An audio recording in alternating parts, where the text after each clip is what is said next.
The key in your pocket right now does at least 3 more things your dealer never mentioned. Not by accident. A feature you don't know about is a feature they can charge you for later.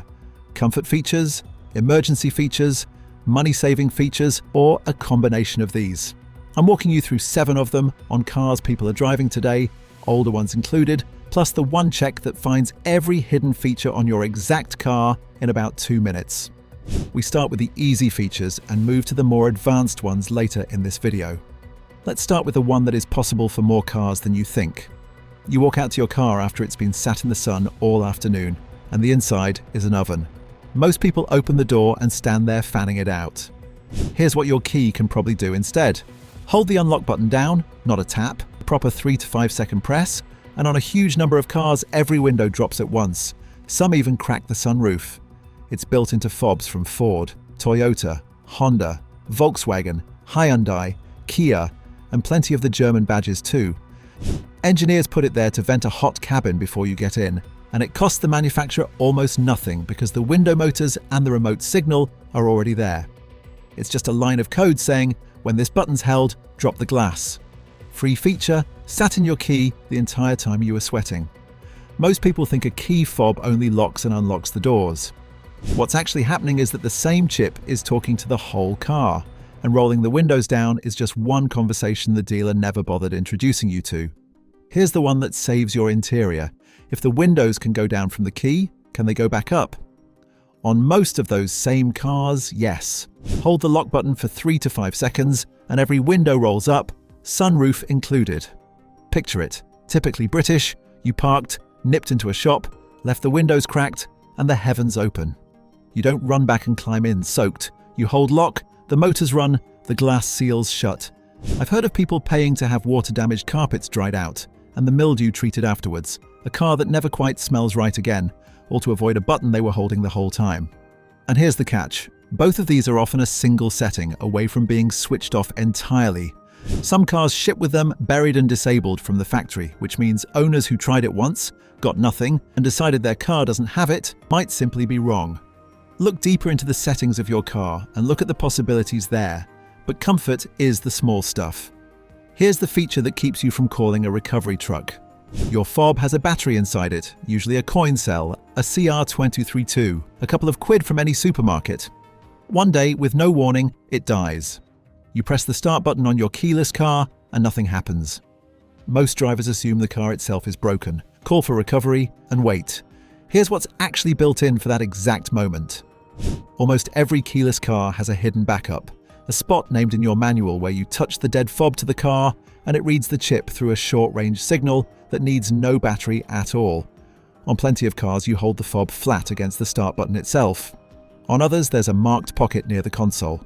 The car wakes up, recognizes the chip, and starts because a passive transponder inside the key borrows a tiny bit of power from the car's own antenna. The same basic idea as a contactless card working with no battery of its own. The engineers knew that little coin cell would die eventually on every single car, sooner or later, so they built you a way in regardless.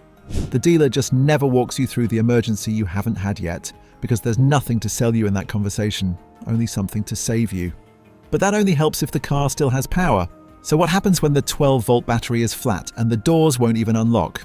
Look at your fob. On most of them, there's a small slider or hidden catch on the side, push it, and a metal blade slides out, a real mechanical key tucked inside the electronic one. Almost nobody knows what it's for because on the car itself the keyhole is hidden too, usually under a small cap on the driver's door handle. Pop that off gently with the blade itself or a fingernail and there's an old-fashioned lock cylinder underneath. Turn it and the door opens on pure mechanical force. No electronics, no battery, nothing. It's engineered in for exactly this failure, just hidden under a panel so the car looks cleaner in the showroom. Now the feature that matters most if you live in Britain, because keyless car theft here isn't rare, it's a genuine epidemic. Thieves using relay devices to capture your fob signal from inside your own hallway and clone it at the driver's door without ever touching your key.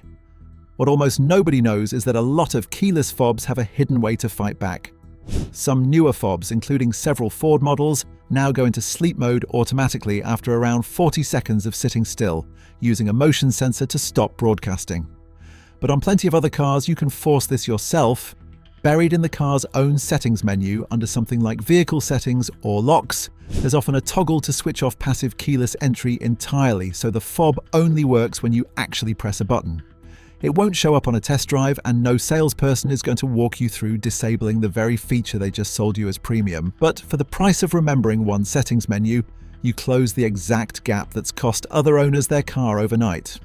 Insurers have taken notice too. Some now ask directly whether your car has this protection switched on, and a cheap Faraday pouch by the front door does the same job for around £5 to £10 if your particular model doesn't offer the toggle at all. Either way, this is the one hidden feature on this list that isn't really about comfort or convenience. It's about whether your car is still on your driveway tomorrow morning. Your key can also carry your identity. On a lot of cars, each fob is tied to a driver profile, walk up with yours, and the seat, mirrors, radio presets, even the climate setting shift to match you. Your partner's key does the same for them. Plenty of cars fold their mirrors in the moment you lock and unfold them on approach to protect them in tight parking. Some will flash the lights or give a short honk if you hold a certain button, so you can find the car in a packed car park. And holding the boot button can pop it open hands-free when your arms are full. None of it earns the sales floor a penny on the day you buy, so none of it gets mentioned. It's built in, it's already paid for as part of the car, and it doesn't upsell anything, so it gets a tap on lock. A tap on unlock, out the door. You go with a car that could quietly do 10 things you'll never stumble onto by accident. Before the last feature, here's the part that outlasts this whole video. 4 checks that find every hidden feature on any car you'll ever own, and none of them cost anything. Check 1, open your owner's manual and look up 2 words in the index: remote and key. Every function here lives under one of those. Check 2, the hold test. Press each button on your fob for a full 5 seconds. Instead of tapping gives you the basic function. Holding is where the hidden ones live. Check 3, go into your car's settings screen and look for vehicle settings, personalization or key settings. This is where comfort open, walk away close, and passive entry get switched on or off, and a shocking number of cars leave them off from the factory. Check 4, count the buttons on your key against the diagram in the manual. If the manual shows a button yours doesn't have, your trim might support a better key than the one you were actually handed. And that's worth knowing the next time you're ordering a spare, rather than just accepting whatever's cheapest on the shelf. Run all 4 and you stop being a guesser. You become someone who knows exactly what the machine on your driveway can actually do. And nobody at any counter can convince you it's less capable than it really is. Now, the 7th feature, and I saved it for last because the honest truth here cuts both ways: the spare key. Lose your only key, and the dealer quote can be brutal. £250 to £800 isn't unusual depending on the badge, and it's presented like there's no other way. Like the key is some rare artifact only the manufacturer can conjure. Here's where I have to be straight with you, because honesty is the only thing that separates a real tip from a trap. On a lot of modern cars, you genuinely can't program a key entirely yourself.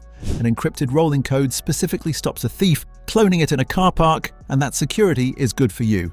It's the reason your car is harder to steal in the first place. But here's what the dealer leaves out. A specialist auto locksmith can very often supply and program that exact same key on your own driveway for a fraction of the price. Basic cut keys for older cars run roughly £50 to £120 independently against £120 to £220 at a dealer.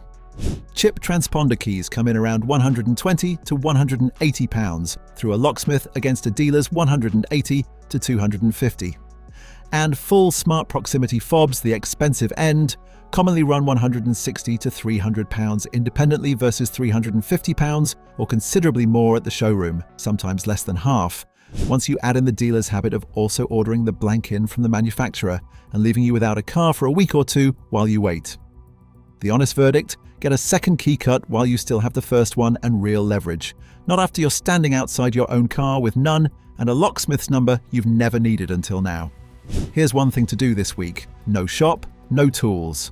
Find your fob's battery type and the location of its hidden keyhole in the manual, then actually pop that little blade out to make sure it slides cleanly, because after years of never being touched, sometimes it doesn't. 5 minutes now means the day the battery dies, and it will. You're not the one standing in the cold calling for recovery. So that's what was hiding in your hand this whole time: the heat you sat through, the theft risk you didn't know you could switch off, the call out you'll never need to make, the spare key markup you don't have to accept.